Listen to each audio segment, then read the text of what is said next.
CEO ng Milo nagsalita na sa pagtanggal kay Carlos Yulo sa pagiging ambassador nito. Yan po yung ating bibigyan ng komento, reaction, opinion. Pero bago po tayo magpatuloy, nais ko lang po kayong pasalamatan sa inyong walang sawang suporta at pagtangkilik po dito sa ating channel. Maraming salamat po. At sa mga bagong napadaan lang po dito sa ating channel, huwag niyo po sanang kalimutan na mag-subscribe. Hit ko na rin po ang notification bell para lagi po kayong updated sa mga bago pang video na ating ilalabas. Muli po ako inyong lingkod, Tagapanood TV. At isang mabiyaya at masaganang araw po sa ating lahat. Welcome back po dito sa ating YouTube channel at Facebook page. Huwag na po natin patagalin to. Simulan na po natin ang ating reaction video sa araw na to, mga tagapanood. Let's do this! CEO ng Milo na brand nagsalita na sa pagtanggal nito kay Carlos Yulo bilang isang brand ambassador. Hindi bilang isang gold medal o gymnastics ang pagkamit sa isang tagumpay o milyong-milyong pera, kundi ang pagpapatawad at pagtanaw ng utang na loob at pagiging isang makatao. Hindi usapan ng pera dito at ang milyones na nakuha ni Carlos Yulo at gold medal sa pagtanggal sa kanya bilang isang ambassador ng isang sikat na brand na palagi nating iniinom tuwing umaga na Milo. Ang Milo po ay official ng tinanggal bilang isang ambassador ng kanilang brand ang gymnastics champion two-time gold medal Olympics na si Carlos Yulo. Hindi na ni-renew ang kanyang kontrata bilang ambassadors ng kanilang brand. Pinalitan siya ni EJ Obiena na isang family-oriented at napaka-gentleman na bata. Hindi man nakamit ni EJ Obiena ang isang gold medal sa Olympics, nakamit naman ito ang kompletong pamilya at makananay ito at mahal na mahal ang pamilya. Ikinumpara naman siya kay Carlos Yulo na tinakwil na ang sariling pamilya at tuluyan ng sumama sa kanyang girlfriend na si Chloe San Jose. Sinabi nga ng tatay ni Carlos Yulo na hindi na nila kilala ang bata at napakatigas na ng puso nito. Hindi naman natin masisisi si Chloe sa desisyon niya na iwan ang kanyang pamilya. Dahil ninanakawan raw umano nito ang kinikita niya sa pagiging gymnastics. Bagamat hindi raw ito ang rason upang talikuran niya ang sarili niyang pamilya at itakwil ito sa kanyang buhay. Ngayon ay kasalukuyan ng nagbebenta na lang sa live selling ang kanyang nanay na si Angelica Yulo. Nalulungkot nga ito dahil ang daming bogus buyer ang pinag-tripan lang siya sa live. Hiling niya na wag sana raw mag-mine kung hindi naman nila ito bibilhin dahil naghahanap buhay siya raw ng maayos. Ipinaliwanag din ni Doc Richard Mata ang dahilan kung bakit tinanggal bilang brand ambassador si Carlos Yulo ng Milo. Bakit hindi si Carlos Yulo? Netizens, nagtanong sa pagkilala ng Milo kay EJ Obiena. Ang sagot ay dahil alam ng Milo na ang bumibili ng Milo ay mga nanay, hindi mga girlfriends. Hindi naman naiwasan ng netizens na mag-comment dito.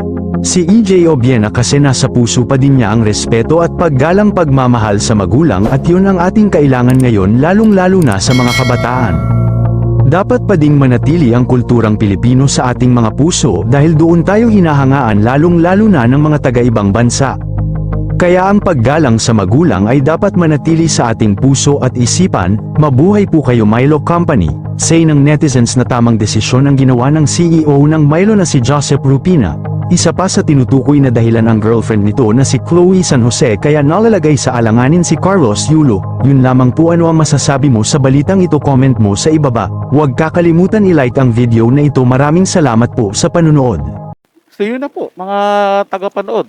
Nagsisimula na talaga yung Chloe's effect sa buhay ni Carlos Yulo. At may punto po yun, mga tagapanood, kung bakit po siya tinanggal bilang brand ambassador ng Milo.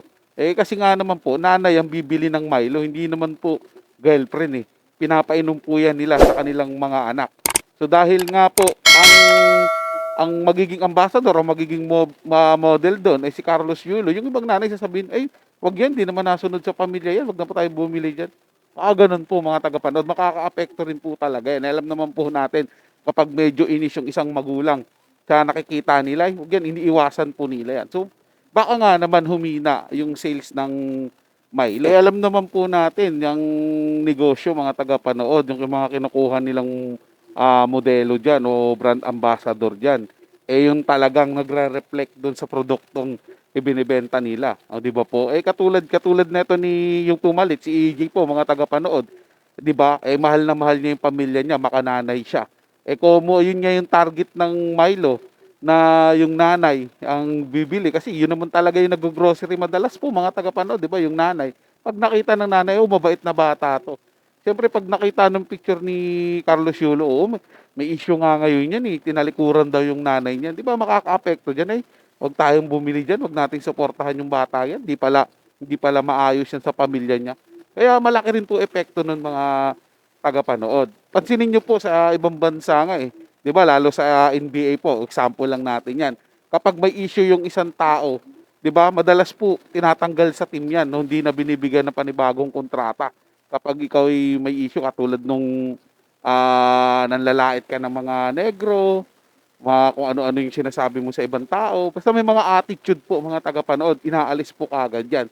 Eh ganoon din po dito sa Pilipinas, yung mga business, eh talagang nagkakaroon sila ng background checking patungkol po dyan. So nakakalungkot lang mga tagapanood kasi bawas din to sa income ni Carlos Yulo at saka matagal po siyang naging brand ambassador ng Milo simula pa lang po nung maliit siya. Eh ngayon tuloy na dalawa yung medalyang ginto niya sa Olympics. Hindi lang maliit na yan na patimpalak, malakihan po yan mga tagapanood. Eh ngayon pa siya mawawalan ng endorsement o 'di ba? Dahil lang po kay Chloe San Jose. Sana pag-isipan po talaga mabuti to ni Carlos Yulo mga tagapanood. Baka hindi lang po ito yung mawala sa kanya. Baka magsunod-sunod pa po mga tagapanood, 'di ba? Yung mga ibang mga nagpapa-endorse sa kanya, mga ibang kukunin siya bilang maging model o maging brand ambassador. Baka magsiatrasan din po.